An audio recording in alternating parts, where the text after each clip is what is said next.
En este momento estás conectado a la señal de Hobby FM. Aquí escucharás las mejores canciones acompañadas de excelentes programas que harán tu día a día más alegre. Recuerda, somos Hobby FM, tu pasatiempo favorito.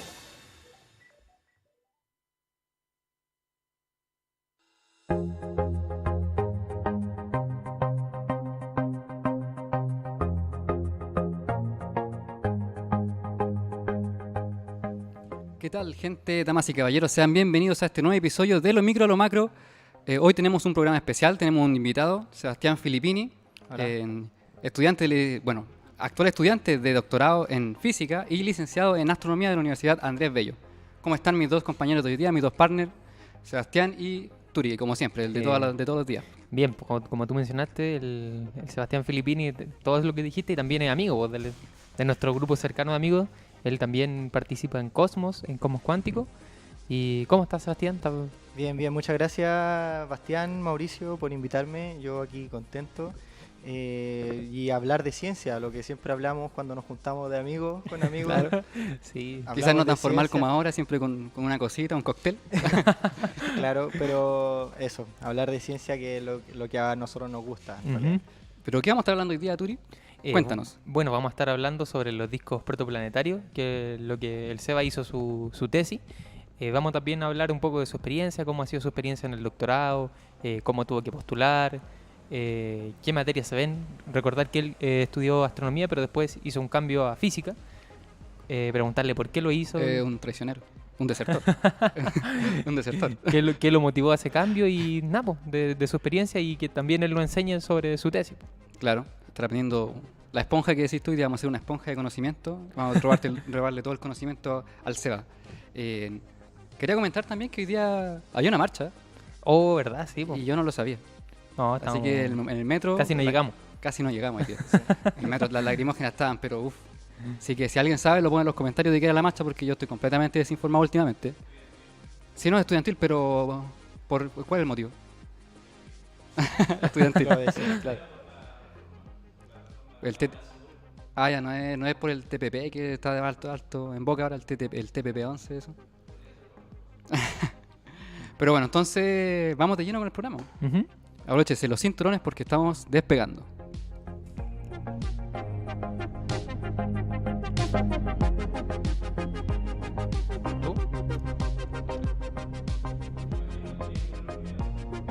No, tranquilo.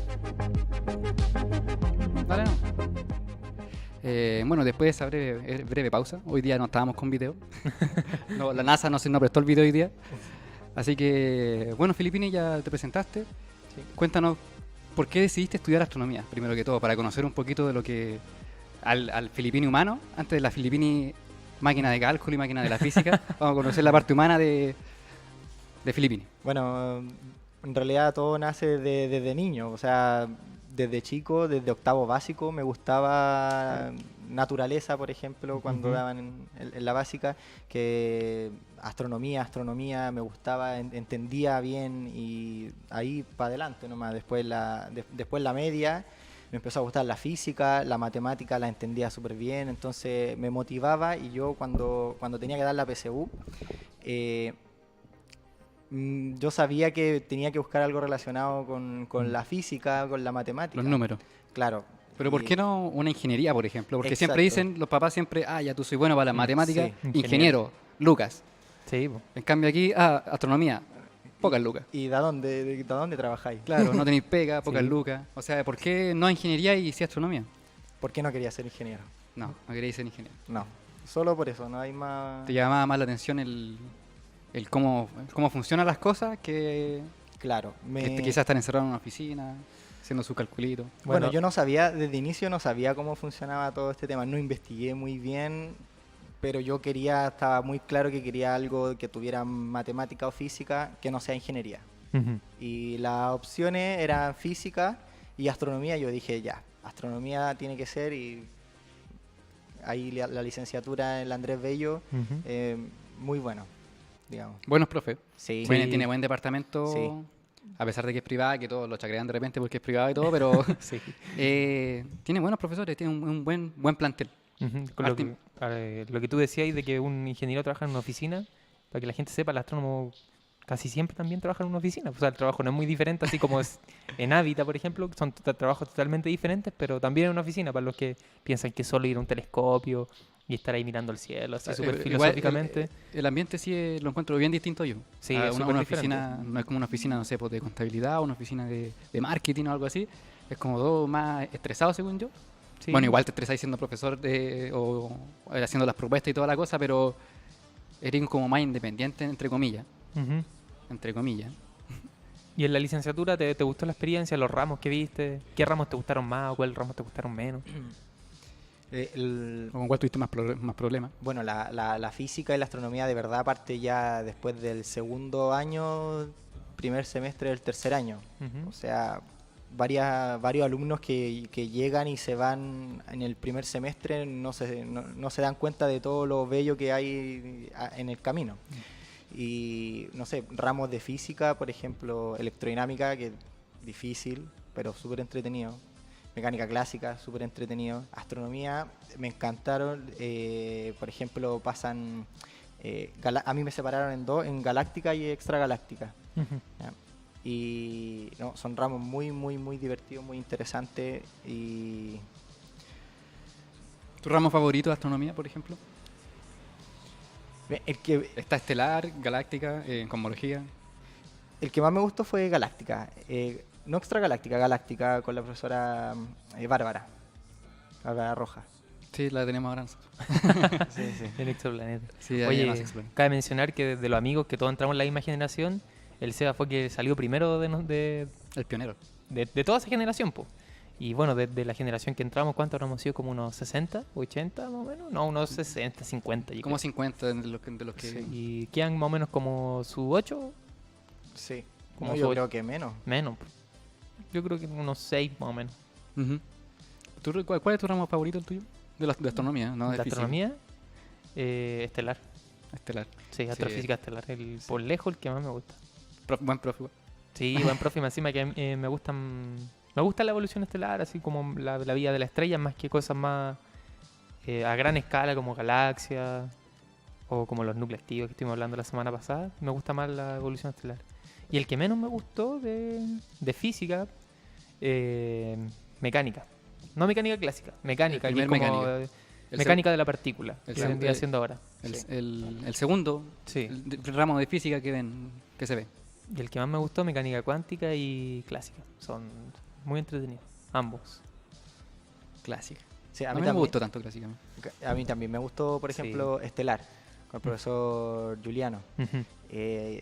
Juliano decía, o sea, tú no podís saber astronomía si no sabís cómo funciona la estrella, porque todo en el Son universo está formado por estrellas, o sea, una galaxia es un conjunto de estrellas, un cúmulo estelar, lo mismo, y es fundamental entender cómo funciona una estrella y después ya uno se va más a lo macro, Ujú. a la galaxia y a los inicios, cómo se formaron las galaxias, cómo se formaron las estrellas.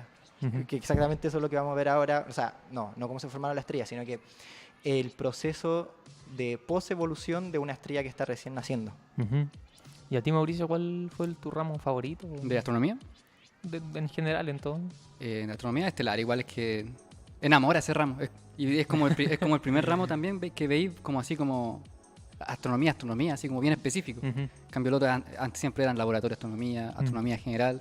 Pero el primer ramo que veía así como duro, estelar. Sí, para que la gente que quiere estudiar astronomía, como que los primeros 2 años son como Física y matemática. física y matemática, y tus compañeros pueden ser geólogos o pueden ser químicos, no necesariamente astrónomos. En nuestra facultad particularmente nos juntan de repente Ujú. con geólogos y con físicos, obvio. Son de la facultad de física. Pero así como la astronomía de lleno empieza como del segundo para adelante. Sí. Segundo y medio, así, una cosa así.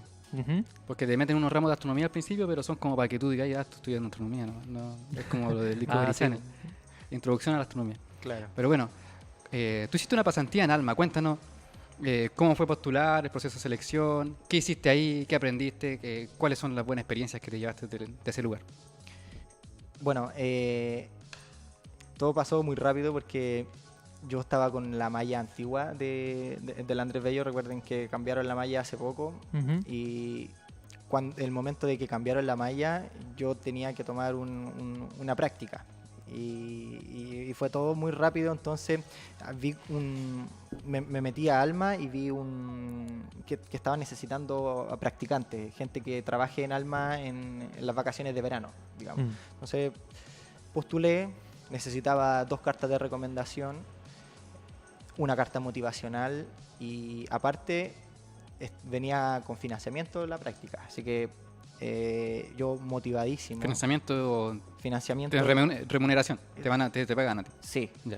sí.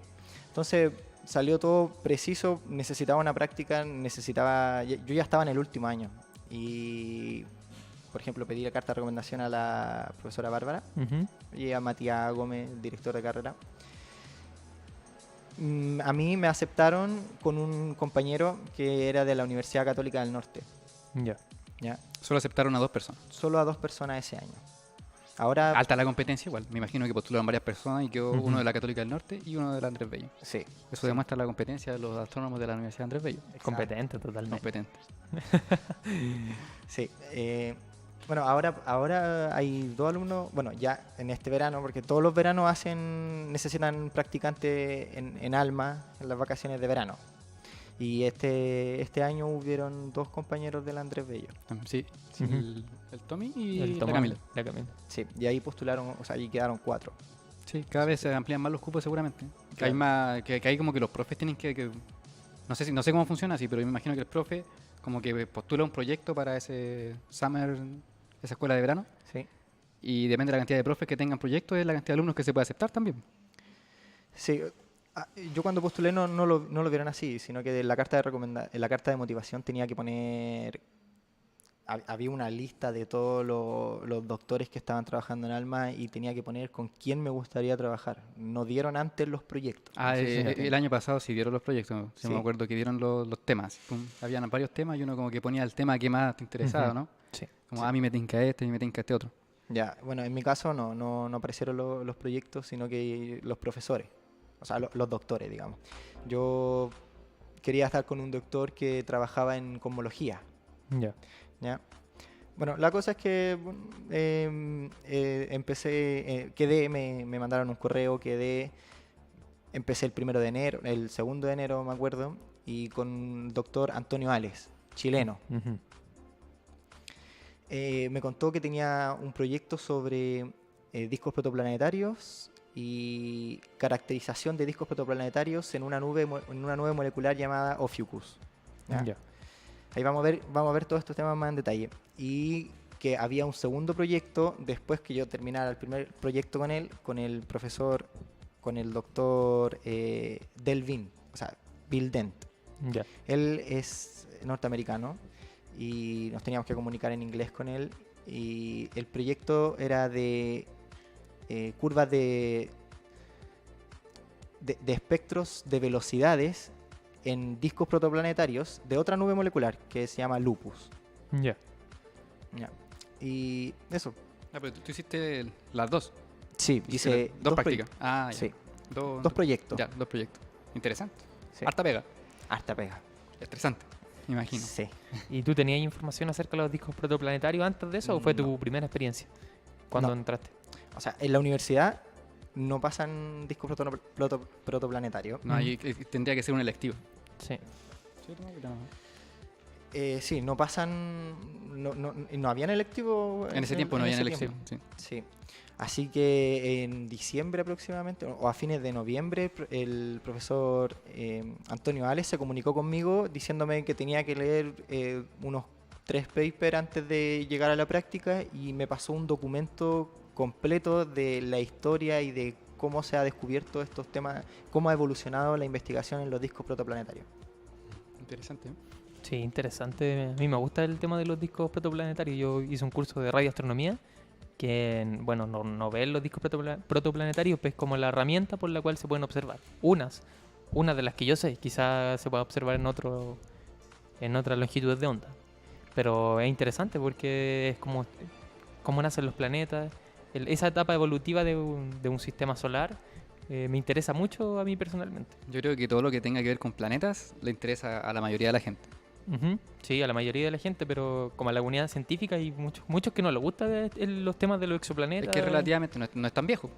O sea, No, relativamente, del 95, el primer La- exo. relativamente nuevo. Sí, po. Sí, Sí. del 95 fue el primer El primer- disco. El primer exoplaneta. Sí, el primer exoplaneta Ujú. que se vio en infrarrojo, parece. Sí.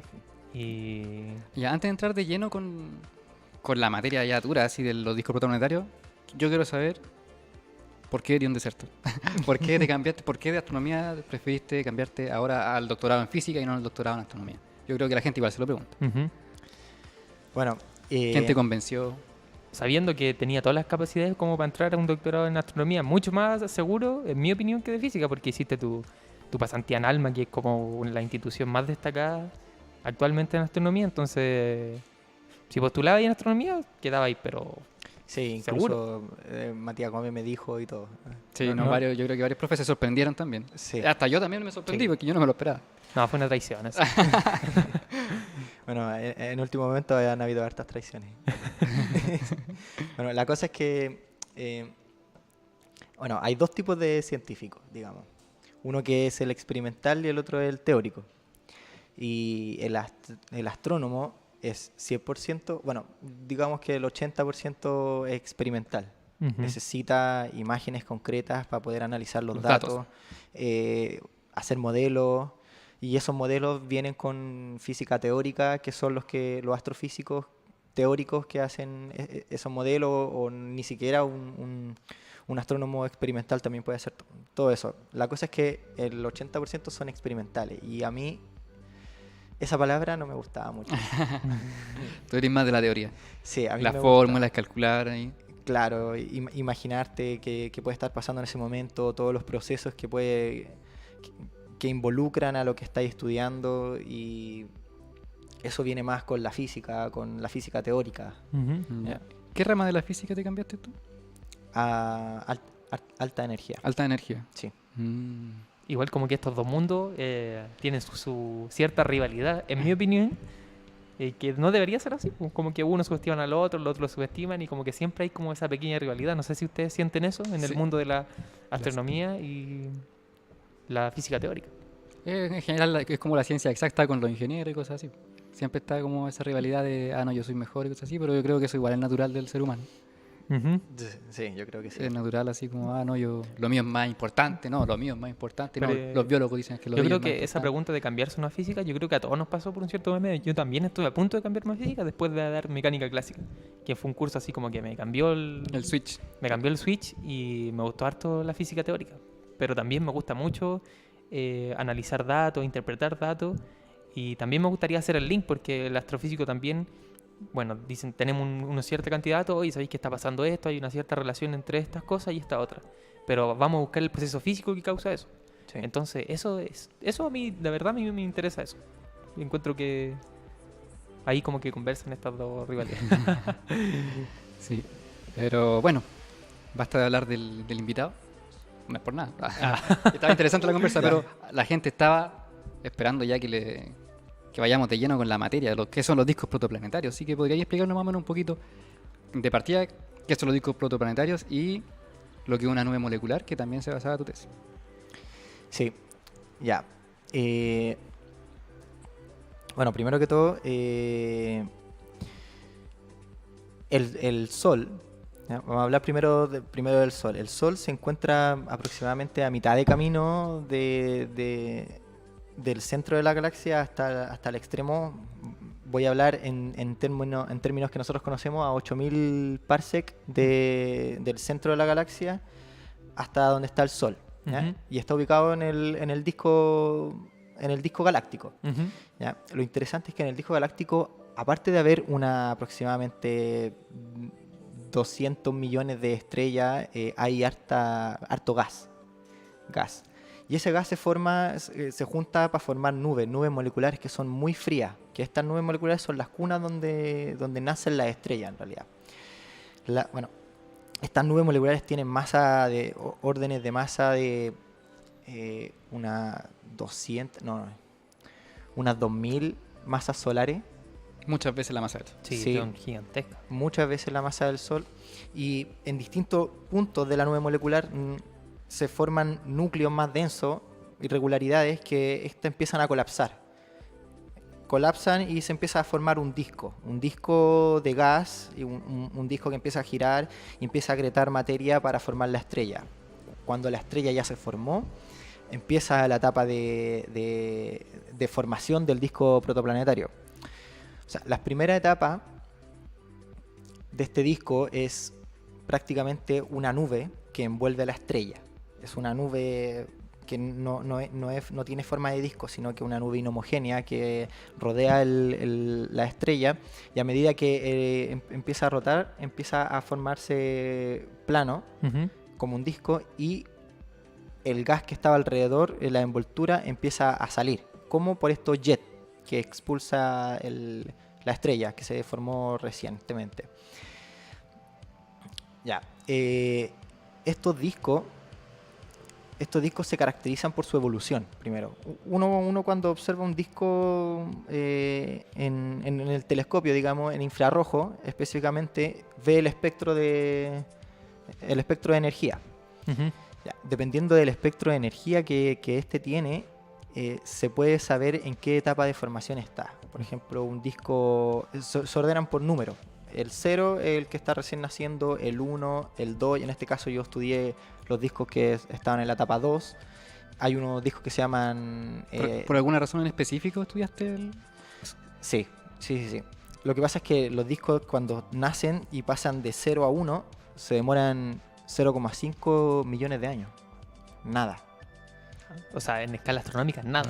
¿No? Cuando la gente dice, oye, caleta, pero... Sí. ¿Qué está hablando 0,5 este millones. Oye, Claro. entonces, como resumen, tenemos que... Bueno, estas nubes en el espacio no solamente hay estrés, sino que hay gas y polvo. Y están estas regiones donde hay gas y polvo como en equilibrio. Algo las perturba, las saca de este equilibrio y se empiezan a formar sobredensidades, pequeñas sobredensidades. Y se forma el disco por la conservación del momento angular también. Pues mucha gente se pregunta, oye, ¿por qué un disco así? Claro, porque una esfera girando alrededor de la estrella. Claro. Y- Bueno, eso es por la conservación del momento angular. Sí. Claro, se genera en la dirección que está girando la progenitora, la madre, la madre estrella. Sí. Bueno, se me olvidó que traje una imagen. Claudio, si podemos ponerle unas imágenes. Sí. La 1. La 1, sí. Vamos a ir de Entonces, esta nube molecular se va apretando hasta que se transforma en una estrella, Ahí la viene. sobredensidad. Sí, por ejemplo, estas nubes moleculares son del tipo... por ejemplo, la izquierda, el lado Fiucul, la que vamos a ver, puse exactamente las dos que vamos Esas a son ver. La que tú La que trabajaste, estudiaste ¿no? tú. Sí, no traje las más lindas, solo las que trabajé yo, claro. Y la nube de la izquierda es Ophiuchus, y una nube molecular que están naciendo estrellas. ¿Ya? La estrella, los puntos más brillantes son estrellas que ya nacieron y son extremadamente calientes, las más jóvenes, la azules, las gigantes azules. Ujú. Y en la derecha... ¿Por qué las más jóvenes dijiste que eran las azules? La gente se lo está preguntando a la cabeza. Bueno, en escala astronómica, las estrellas que más rápido se forman son las más grandes. Ujú. ¿Ya? Y las más grandes tienen más temperatura, y como tienen más temperatura son azules. Ujú. ¿Ya? Claro, y las más frías son rojas, y estas estrellas rojas, por ejemplo, se demoran en nacer como en comparación con las estrellas azules. Un dato es cuando una estrella azul nace, pasa su vida en la secuencia principal y muere. La enanas marrones, por ejemplo, o la estrella M, todavía ni siquiera nacen. Sí, eso yo también quería mencionar, que es súper interesante. O sea, se demoran más en nacer y también viven más. Claro, Sí. o sea, antes que nazca una estrella de muy baja masa, la estrella masiva ya nació y terminó su vida. Sí. Y bueno, existe una distribución ahí de las cantidades de estrellas que se forman, y en una nube molecular se forman muchas más estrellas de baja masa y pocas de alta masa. Recordemos también que ya lo hemos nombrado en otros programas, pero más masa significa más combustible, pero también que va a gastar este combustible más rápido. Por eso viven menos estas estrellas más Ujú. masivas, azules. Sí. Ujú. Ese es un buen resumen. Mientras más masa, más grande, menos tiempo de vida. Claro. Ujú. Entonces, en estas nubes, que en la derecha es Lupus, se ven dos estrellas azules gigantes. Y alrededor se ve una nube oscura, y ahí es donde se están haciendo la formación de estrella. A lo mejor aquí no se ve como una formación de estrella clara como en la izquierda, porque en la luz visible es difícil ver estas nubes estos discos, porque están envueltas de nubes. Ujú. Es muy opaco Es para la muy luz opaco visible. para la luz. Eso es también lo que quería decir. Alta opacidad. Que El esta, K. sí, esta imagen que estamos viendo, nosotros, por decirlo de algún modo, nosotros no estamos viendo toda la luz que está en su interior. Si nosotros pudiéramos ver en infrarrojo, quizás nosotros no veríamos eso, veríamos algo totalmente diferente. O si lo vemos en ultravioleta, o si lo vemos en longitud de ondas de radio, veríamos fenómenos diferentes y procesos físicos diferentes que están ocurriendo ahí. Y eso a la gente también como que le cuesta entender que en nuestros ojos no pueden ver toda la luz que existe, por decirlo de algún modo. Y también de los efectos astronómicos, que sea los hechos astronómicos que quieren estudiar los astrónomos también dependen de la longitud de onda. O sea, si Ujú. quiero estudiar cierto tipo de fenómeno, tengo que observarlo en cierta longitud de onda. Ujú. Algunos miren solamente en radio, otros solamente más al azul, más al Ujú. rayo gamma y cosas así. Procesos más energéticos. Y por eso yo creo que el Seba estudió este tema en ALMA, que es donde más se puede estudiar y no Claro. quizá en un telescopio visible como la silla. ¿Por qué en ALMA? Bueno, porque ALMA es un arreglo de antenas que observan en el milimétrico y submilimétrico, que es parte del radio. Claro. Y donde se puede observar este tipo de cosas, como por ejemplo. Claro, los discos protoplanetarios se observan en longitudes de onda milimétrica a submilimétrica. En realidad se observa el disco de polvo. Ujú. ¿Ya? Después vamos a ver cómo se caracterizan estas cosas. ¿Podemos poner la segunda imagen? Ahí está. Ya. De esta nube, aquí esto es una representación gráfica, no es real, porque estas cosas no se ven en el tiempo real. Entonces, Esto pasa en millones y millones de años. Claro. Sí, no es como que primero hoy día veo la nube, pasado mañana veo el disco. No pasa así. no, así no pasa. Entonces, este disco empieza a girar, y cada vez que empieza a girar más rápido, se empieza a aplanar. Y forma un disco donde una estrella en el centro recién nacida estaba. Hablé como yo. Bueno, la cosa es que después esta estrella elimina el gas que le sobró, digamos. ¿Ya? Elimina el gas por los jets que tiene esto, y después este disco empieza a tomar mucha más forma. Disculpa, ¿A qué jet te referís? ¿Salen por los polos? ¿Una cosa así? ¿Como Sí. si fueran un quasar? Sí, jet bipolares. Ah, ya, es como y es por el campo magnético, ¿no? Sí, Ya. sí, es por el campo magnético. El disco, al principio el disco toma el 20% de la masa. De la nube que está alrededor de la protoestrella. Claro. Y a medida que se empieza a ver, ¿cómo lo digo? Infall, Empieza a caer. empieza a caer el gas a la estrella. Esta estrella puede ganar hasta 7% más de la masa que tenía. Ah, ya, también se le da un poquito más de masa mientras se está creando el disco protoplanetario a la estrella. Sí, claro. Entonces, Los jets. bueno, claro, los jets son cuando empieza a caer masa, empieza a caer gas a la estrella. Este empieza a colapsar gravitacionalmente, no a colapsar como muriendo, sino que están haciendo. Empieza a tirar explosiones, digamos, como una supernova, ¿cómo se dice? Nova. Cuando empieza, antes de morir, empieza como a tirar explosiones. Ya. Ya, aquí pasaba lo mismo y empieza a tirar jet de materia. Y así es como limpia su entorno alrededor de la estrella. Y queda solamente este disco plano. Y este disco empieza a evolucionar en el tiempo, que es como se divide los distintos, la clasificación de los distintos discos protoplanetarios. Ujú. Está del 0 a 1 es cuando ya está el disco formado limpio, digamos.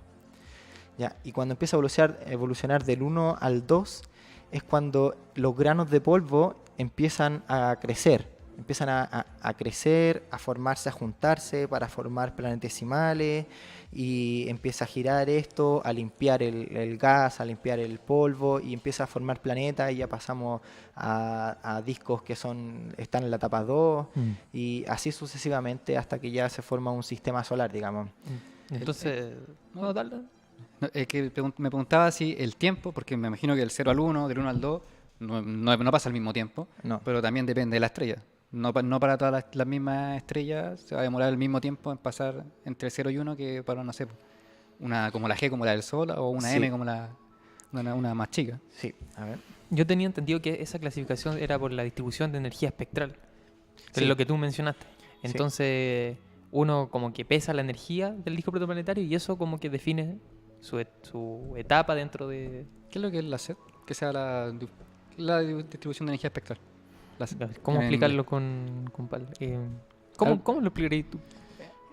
Es como, inglés. Como un espectro, ¿no? es como que si tuviera un balde de agua y dejara pasar una cierta cantidad de agua, una cierta, a ver, como si tuviera distintas pelotitas de distinto tamaño y tuviera una caja donde dejara pasar solamente algunas pelotitas. Entonces esas pelotitas, el número de pelotitas que tengo yo que agarré en el frasco, podríamos decir que es el espectro. Ahora cambiemos las pelotitas con luz Fotón. y es exactamente lo mismo. Y el balde por un telescopio y es exactamente lo mismo. O sea, la cantidad de fotones que yo puedo encontrar de un cierto tamaño es la distribución espectral, digamos. Oye, buena la analogía. Buen ejemplo, oye. buen ejemplo. Eso es lo que Eso es lo que falta. eso es lo que no teníamos nosotros. No, mentira, pero buena como lo explico. Yo creo que cuando uno quiere explicar física, eso es como lo más importante, encontrar como la analogía, el ejemplo fácil para Sí. que la gente lo pueda entender. Y No, tuvo preciso, certero. No, tuvo premio Nobel. Premio Nobel de la divulgación. Claro. Debe haber un premio Nobel, no sé si. Hay premios de divulgación, sí, fijo. Pero No. así como uno. Formal, así. Los Pulitzer, no sé, una cosa así. Yo creo Un que Oscar, güey, no. no. sé, porque como que No la sé. divulgación Ahora está tomando fuerza así como en los últimos 5 años. Ujú. Bueno, antes también existía. Bueno, aquí en Chile, Sí, pues aquí en Chile. por el eclipse más que nada. Oye, ¿Se mantendrá en el tiempo eso después del eclipse? Yo creo que sí, porque Sí. varios astrónomos Se están empezando a dedicar a la se están divulgación. empezando, no sé si a dedicar, pero bueno, sí, a dedicar. No por completo en su tiempo completo, pero Hacen hacen... harta divulgación en sus ratos más libre, entre comillas, porque igual están trabajando. O sea, la plataforma de YouTube está lleno de divulgación de Sí, ciencia. sí. Lleno. YouTube. Yo consumo harto YouTube. Date un voltio. ¿Tú igual ¿Cuánto? consumís harto YouTube? Sí, Así como Sí, científico. sé de ciencia, Quantum Fracture. Sí, un chileno astrónomo, El Ricardo. el Ricardo, Astroblog. Astroblog, sí. Sí. Su canal se llama Astroblog. Y eso. Hay hartos buenos divulgadores, ¿eh? Wikiseba. Quantum Wikiseba. Fracture a mí ese es mi favorito y con Datum Bolt. Quantum Fracture igual es súper técnico. Pero es bueno. Sí, no, Y más encima como utiliza buenas animaciones, A mí mi favorito es el Santa Olaya, sí. Datum Bolt. Sí, date un vuelta. Sí. Hay uno de matemáticas también que se llama Derivando. Sí, también es bueno. Es bueno. Ya, pero nos salimos Sí, completamente nos del tema. ¿eh? Bueno, ¿dónde íbamos? Ya. Después cuando este disco está formado... Bueno, tú me preguntaste sobre los distintos tiempos. Sí. Claro, pasar de 0 a 1 se demora 0,5 millones de años y de 1 a 2 se debe demorar, es que no tengo los números claros, pero unos 10 millones de años. Entre Harto más. 5 a 10 millones de años, sí. Y ahí en la etapa 2 donde más tiempo pasan los discos protoplanetarios. ¿Ya? Este disco tiene distintas temperaturas. ¿Ya? O sea, ahora vamos a caracterizar el disco, que es la parte física, la parte técnica, digamos. Tú tuviste que hacer eso, ¿no? Caracterizar los discos de la nube molecular de Fugo. Exacto, Ya. sí.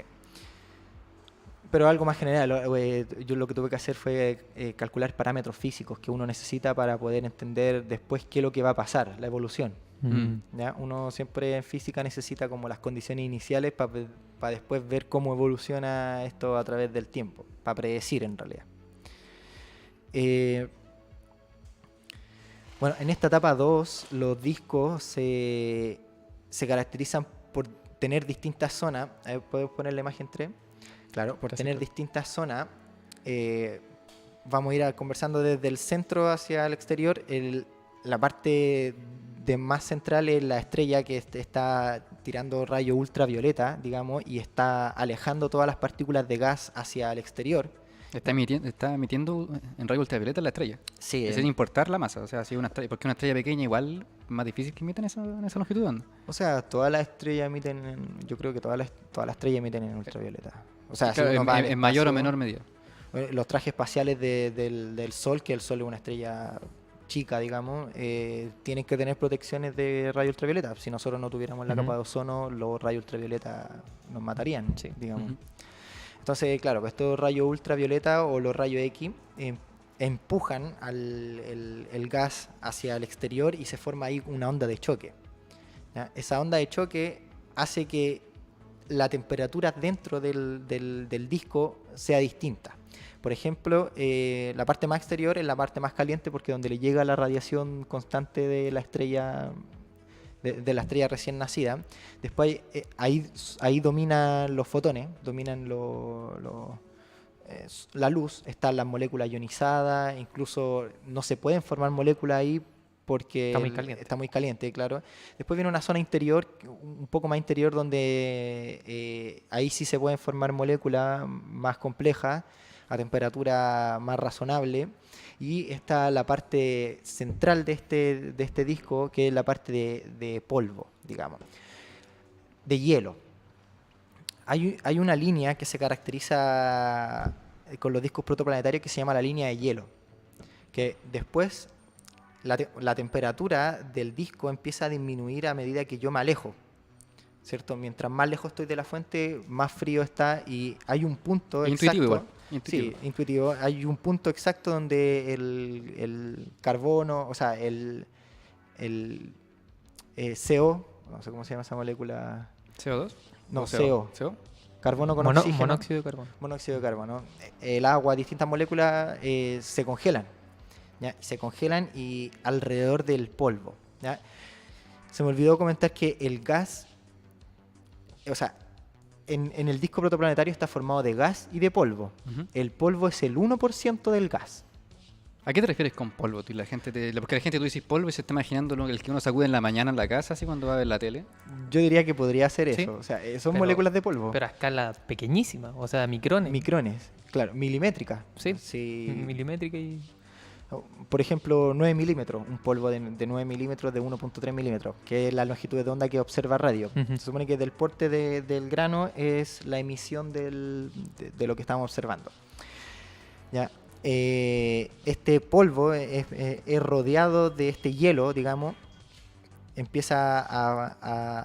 hielo empieza a rodear el polvo y el hielo se pone como más pegajoso, ¿cierto? Esta cosa que hace más pegajoso los granos de polvo empiezan a juntarse, y empiezan a formar rocas cada vez de mayor tamaño, de metros, después de kilómetros, se forman los planetesimales. O sea, aumenta como la viscosidad de este polvo. Exacto. Funciona como un pegamento para empezar a Sí, aumentar, aglomerar más polvo. sí. Para hacer así cosas más grandes. Sí.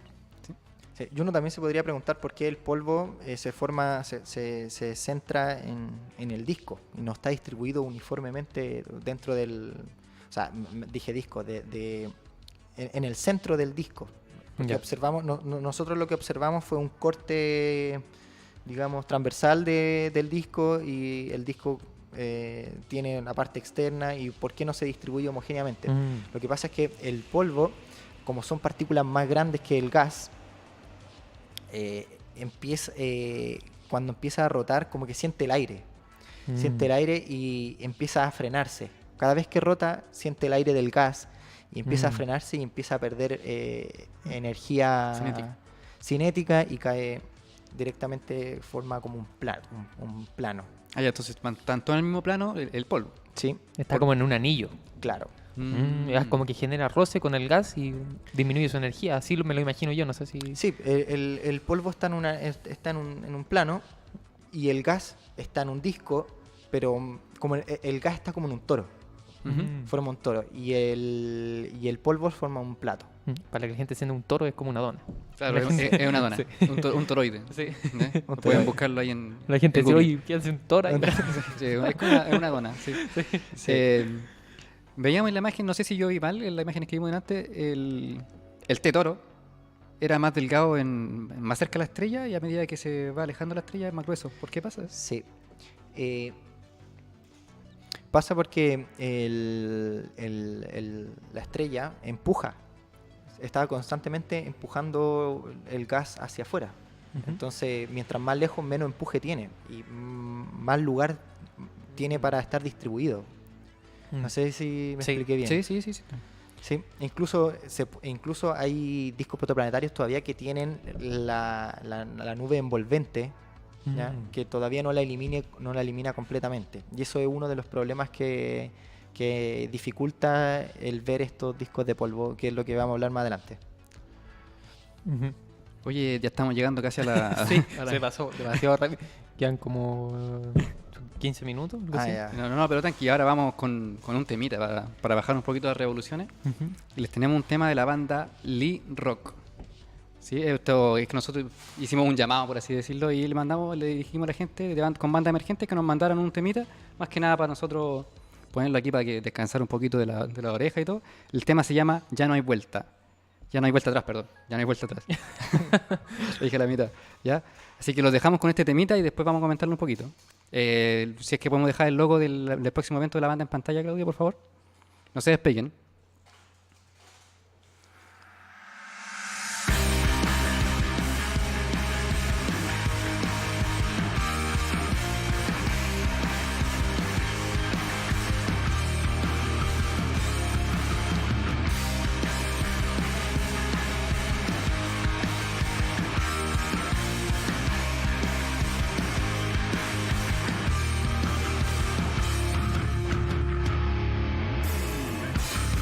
Deseo de llegar a ti sin saber de tus juegos de placer, misterias sin control, perdiendo la razón, esclavo de tu amor, no sabes lo que es amar.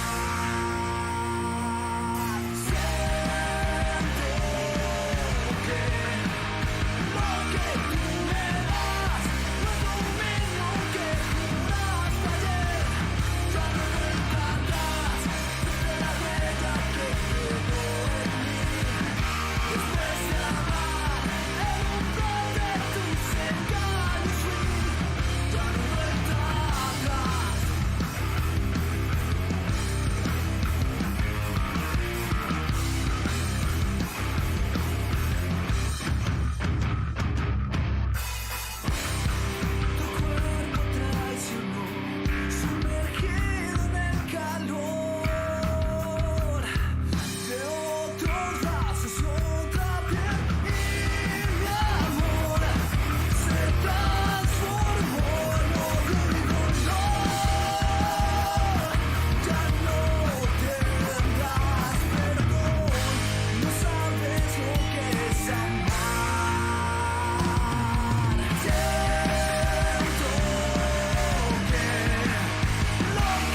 bueno el tema. Lee Rock, banda nacida el año 2006 de Santiago de Chile. Y este 2019 lanzó su EP. Se llama No hay vuelta atrás. Lo pueden buscar en Spotify. Yo lo escuché completo, el EP, cuando venía para acá. Y hay calidad. Sí. Es bastante. A mí me gustó. A mí me gusta. Yo le voy a poner seguir en Spotify. ¿Sí? ¿Qué les parece, qué les parece a usted? Yo encontré que se parecía a Héroes del Silencio, así una pizquita el tema, pero sí, La- sí, la lo, voz- lo encontré. la voz. Y el ritmo también. Po. Tenía buena voz el tipo. Sí. Sí, tenía buena voz. Yo sé que no es tu estilo filipino, Yo tampoco es mi estilo, pero sí lo encontré bueno. pero Para todos los gustos, porque la música es para todos los gustos. sí. No, y cuando hicimos este llamado nos llegaron un montón llegó hasta trap. Nos Ya. llegó un tema de trap también, pero ganó este.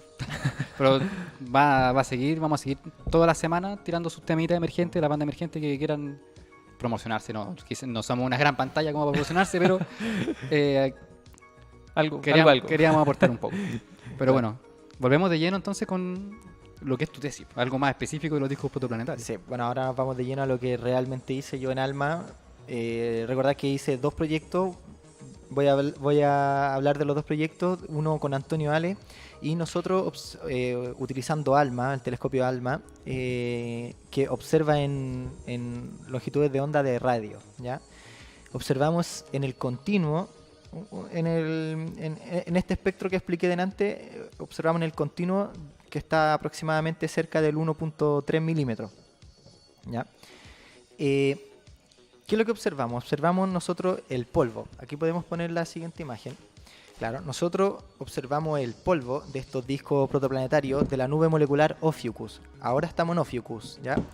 Y este polvo que se observa depende del tamaño de la nube molecular con la que nació al principio, ¿cierto? Lo que hice yo en realidad fue construir la imagen y aplicar un método de calibración que se llama autocalibración, ¿ya?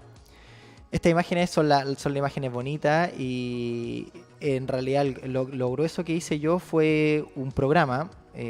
Estuve programando en lenguaje casa y utilicé un método de calibración de imágenes, ¿ya? Y estas son las imágenes que nosotros obtuvimos con el método, ¿ya? Este método, ¿explico el método o nos Sí, vamos sí, con- explícalo. Ya, Así en palabras sencillas, que ya claro. estamos cortito de tiempo. Este método consiste en hacer como ¿cómo lo explico? En hacer como un ajuste de la imagen cuando varía a través de la atmósfera. O sea, la atmósfera varía todos los días, entonces cuando tú observas en distintos tiempos, este objeto cambia de visibilidad, digamos, y nosotros hacemos un ajuste en esos 3 puntos o la cantidad de puntos que nosotros vimos y se autocalibra, digamos. No voy a entrar más en detalle porque es Un más... fit, así un súper claro, le hacía un fit Ah, ya. a las imágenes que tú tenías, ¿ya? Y lo que hice también fue integrar esta imagen. Lo que uno está observando es el flujo, la cantidad de luz que uno ve del polvo.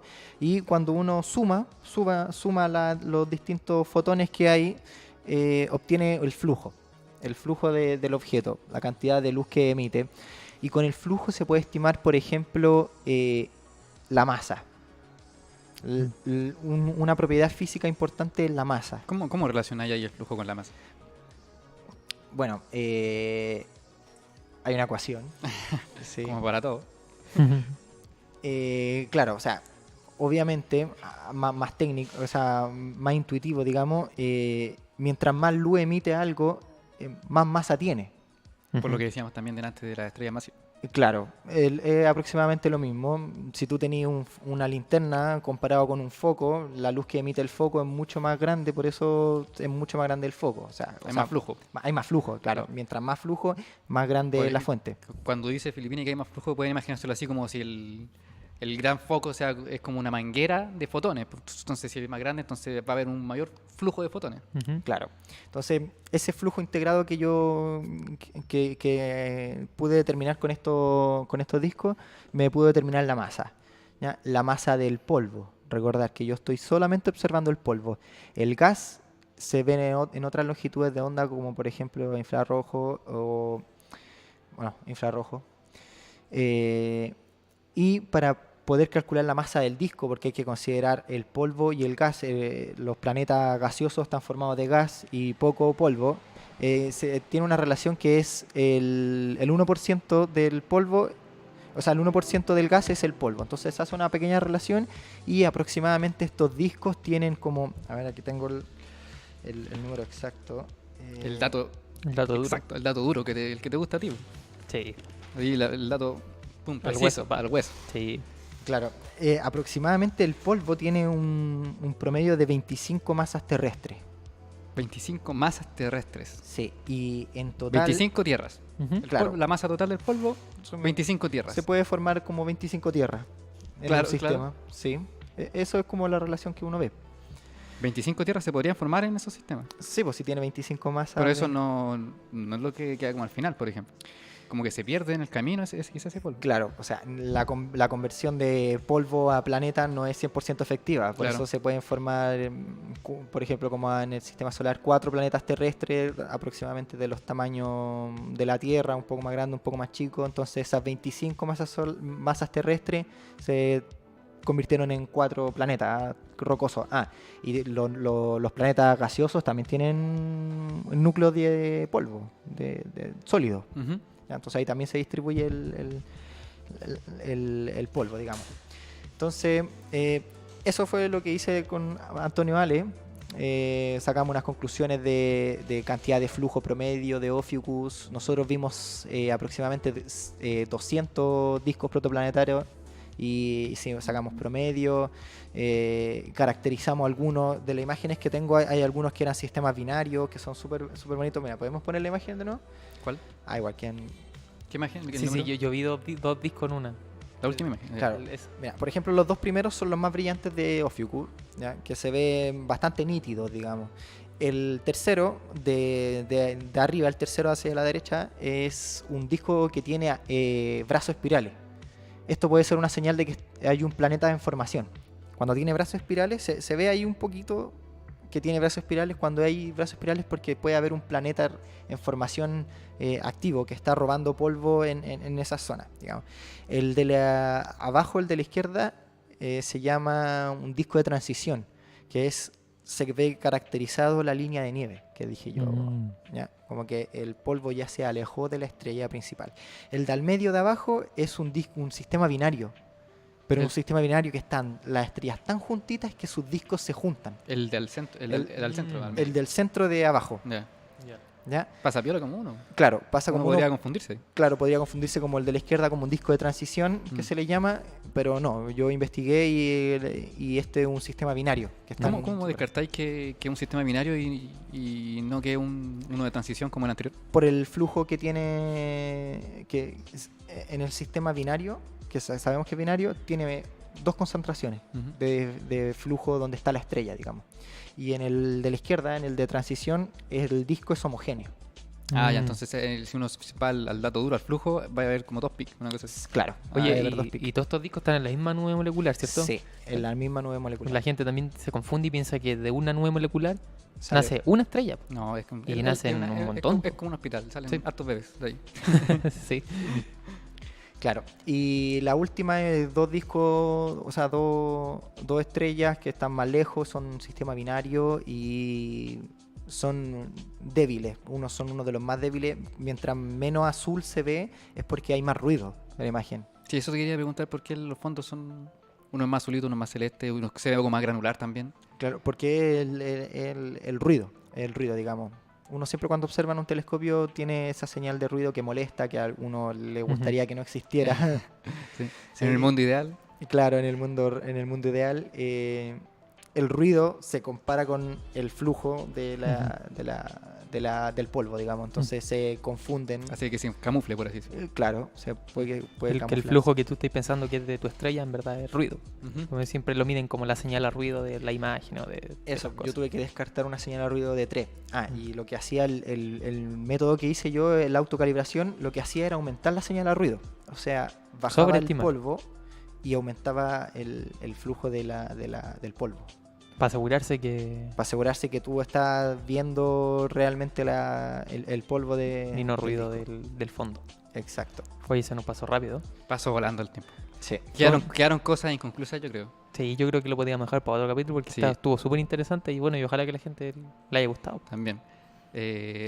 Interesante el tema de la tesis de Filippini y que quede la invitación abierta para quizás en el futuro otro programa. Sí, viene la segunda parte. La segunda parte 2. Ahora terminaste hablando de la primera tesis, ¿no? Claro, de Faltó toda una segunda Faltó la tesis. segunda tesis. Entonces eso que aún continuará para un próximo episodio. Vamos a mandar unos saludos a la gente aquí que estuvo viendo el programa. A Sandra, Guatón Natural, Natalie, Alonso Berríos Maldonado, Jennifer M. Filippini. Ese es una prima tuya, ¿no? Sí, mi prima. Marcela Mi y Janet. Un saludo a todos los que estuvieron viendo y comentando en las redes sociales. Recuerden que nos pueden seguir en Cosmos Cuánticos en Instagram, Cosmos Cuánticos en Facebook. Este programa también se va a resubir después en YouTube, Ujú. entre hoy día a la tarde o mañana. ¿Ya? Se sube hoy en la plataforma de Hobby FM y nosotros lo subimos el otro día en Cosmos Cuánticos, en el YouTube. En Spotify también estamos, en Evox, así que ahí nos dejan cualquier comentario, cualquier pregunta. Algunas palabras al cierre de los invitados, del compadre Turi.